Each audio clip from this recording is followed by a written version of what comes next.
Hey everyone, welcome to part 3 of the 2022 SHSAT math review. So we're on question number 71, so let's get started. So we're being asked which number line below shows the solution to the inequality -4 is less than x over 2, which is less than 2. So what we need to do in this case is we need to actually solve for x, not x over 2, and then we can see, right, because these number lines are showing like the range of x, the range of values that x can take, not the range of values that x over 2 can take. So we need to solve the inequality for x. And the way that we're going to do that is we're going to multiply by 2 everywhere to get rid of this denominator. So therefore we would do -4 times 2 is less than x over 2 times 2, which is less than 2 times 2. So if we look at like x over 2 times 2, that cancels out. So we're left with x, and then is less than 2 times 2, which is 4, and is greater than -4 times 2, which is -8. So this is our new inequality in terms of x. And so now let's look at our answer choices. So basically this is saying that x is between 4 and -8. So this is like -8. If we look at D, this is 4, right? So, and sorry, this is misleading. So, right. So anyway, so we see these like open dots, which means that it doesn't include -8, right? Or -4, and that's good because we have a less than, not less than or equal. So D sort of looks like our correct answer.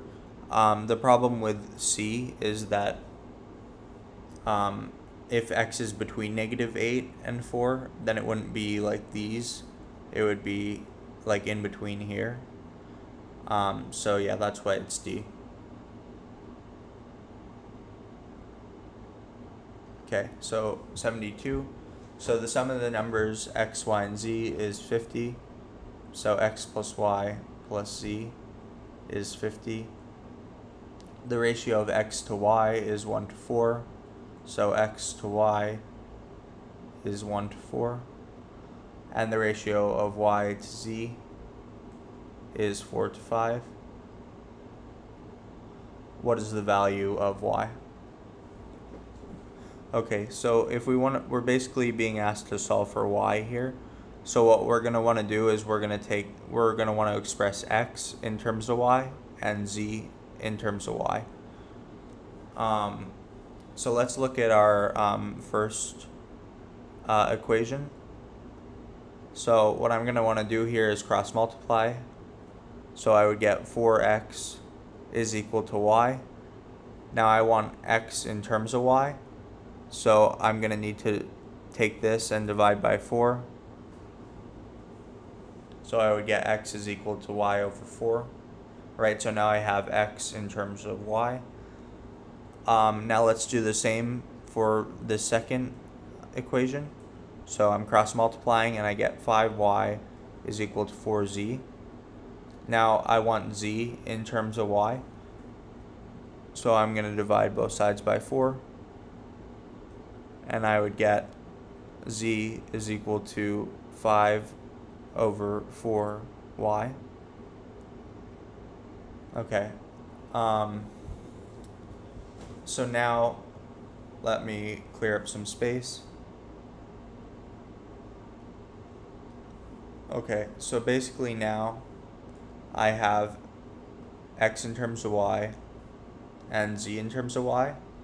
So I'm going to substitute, instead of x, I'm substituting in y over 4, and then plus y, and then instead of z, I'm substituting in 5 over 4y. Okay, so now I'm basically, ignore the y term here, I'm adding 1/4 plus 1 plus 5 over 4. Right, so I'm just taking the coefficients in front of the y. in each case. So this would be 1y, right, 1 over 4, 5 over 4, and then y is equal to 50. Right, so just adding up the coefficients. Okay, and then 1 over 4 plus 5 over 4. Here, let's clear up with some more space.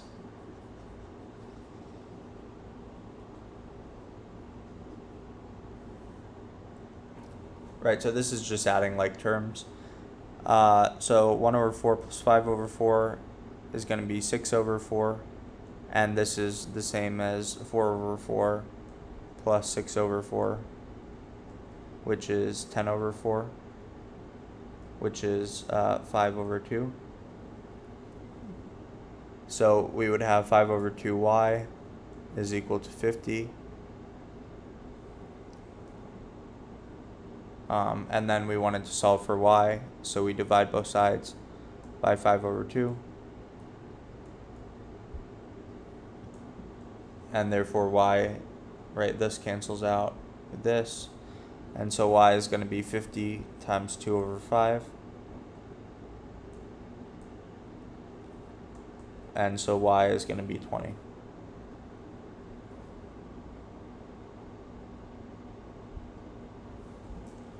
Okay, so now on to 73.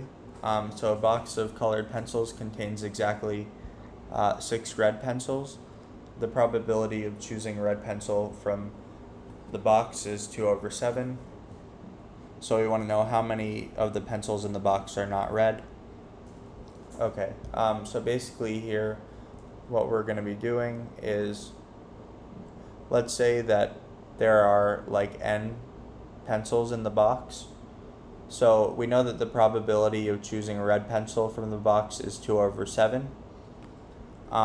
So we therefore know that 2 over 7 times n of the pencils are going to be red. Right? These are red pencils.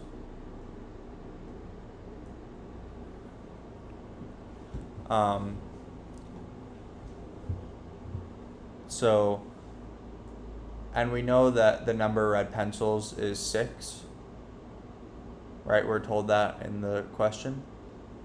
So we can solve. So n, remember n is like the total number of pencils, right? So total pencils. Right, so we know 2 over 7 of those pencils, or 2 over 7 times n is the number of red pencils. So now we can solve for the total number of pencils. So let's actually do that.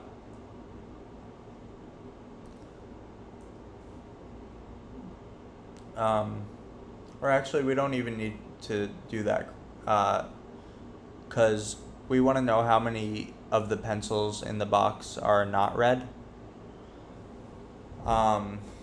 So we know that 5 over 7 of the pencils are going to be, these are how many are not red.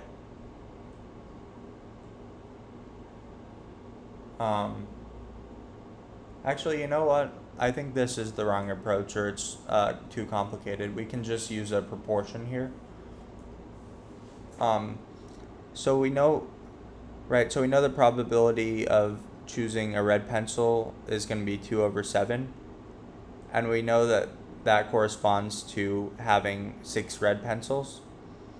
And the probability of choosing like a non-red pencil is going to be 1 minus 2 over 7, or 5 over 7. And we want to know how many pencils are not red. So this is not red pencils. So basically what we're saying here is like, okay, we know that there are 6 red pencils, and that corresponds to a probability of 2 over 7. And I want to know how many non-red pencils are, and I know that the probability of picking one is going to be 1 minus the probability of picking a red pencil. So that's going to be 5 over 7. So now I cross multiply to solve, and I get question mark is equal to 6 times 5 over 7 divided by 2 over 7. And this is going to be 6 times 5 over 7 times 7 over 2. So then, and then this cancels out with this, like that. So that would be 15, and that would be B. Okay.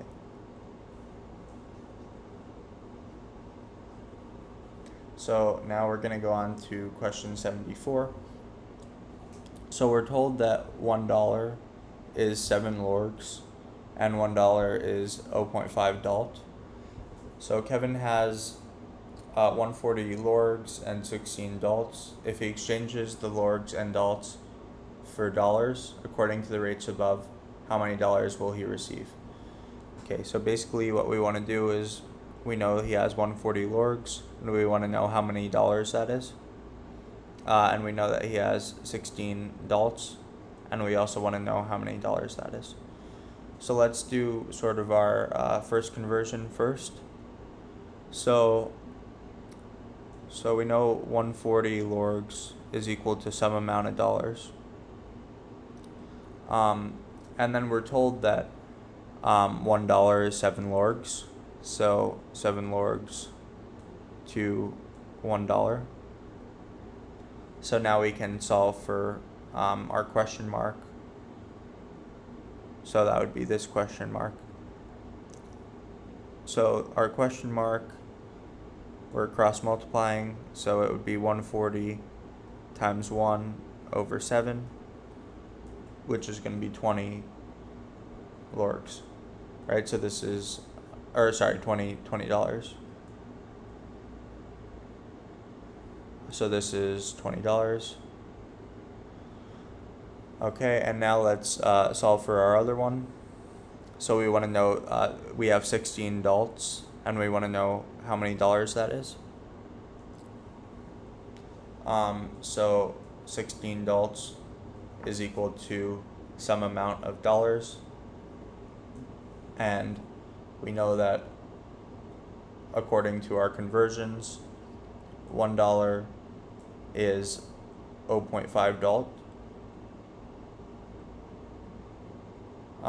And so we cross multiply again, and we get that our question mark is 16 times 1 over 0.5, and this is 16 times 2, right, because 1 divided by 0.5 is 2, so this is $32.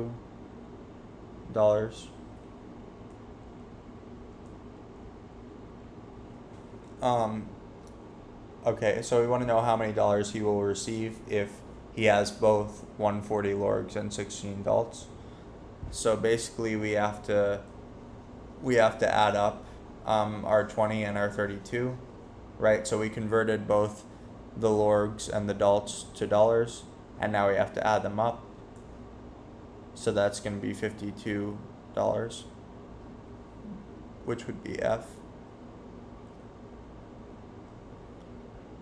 Okay, so now 75. So what is the area of the shaded region in the graph above? Okay, so it looks like the shaded region is just a triangle. So we can say that its base is going to be 1 because it goes from the origin to 1. And then its height would also be 1. And so the area is going to be 1/2 base times height, which is just 1/2, which is 0.5 units squared.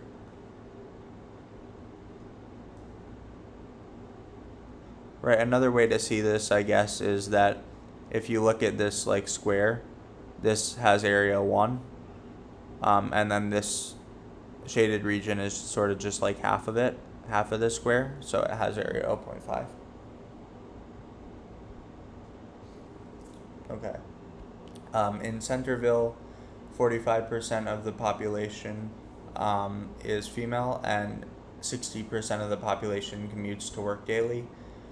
Of the total Centerville population, 21% are females who commute to work daily. What percentage of the total Centerville population are males who do not commute to work daily? Okay. So, I think what we have to do here is, so if 45% of the population is female, then 55%, here, let's see, I don't like the, oh, there we go. 55% is male. And if 60% of the population commutes to work daily, then 40% don't commute.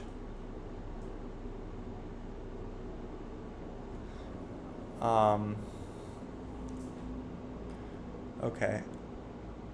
So we know that, and then we know of the total Centerville population, 21% are females who commute to work daily. So if 21% are females who commute to work daily and 45% of the population is female, then we can say that 45 minus 21% or 24% are females who don't commute, right? And so we know that, and then we know that 60% of the population commutes to work daily. So 21% are females who commute to work daily. So then that means, sorry, I'm also trying to figure this problem out. So if 60% of the population commutes to work daily and 21% of the population are females who commute to work daily, then that means that 60 minus 21, or 39%, are males who commute, right? So if 39% of the population are males who commute and 21% are females who commute, that equals that 60%. And then we know, if we already said that 55% of the population was male, right? Because 45% is female. And so if 55% of the population is male and 39% of the population is males who commute, then we know that 55 minus 39, which is 16%, must be males who do not commute. And so that solved our question, right? What percentage of the total are males who do not commute? So that would be F, which is 16. And we'll continue with question 77 in the next part.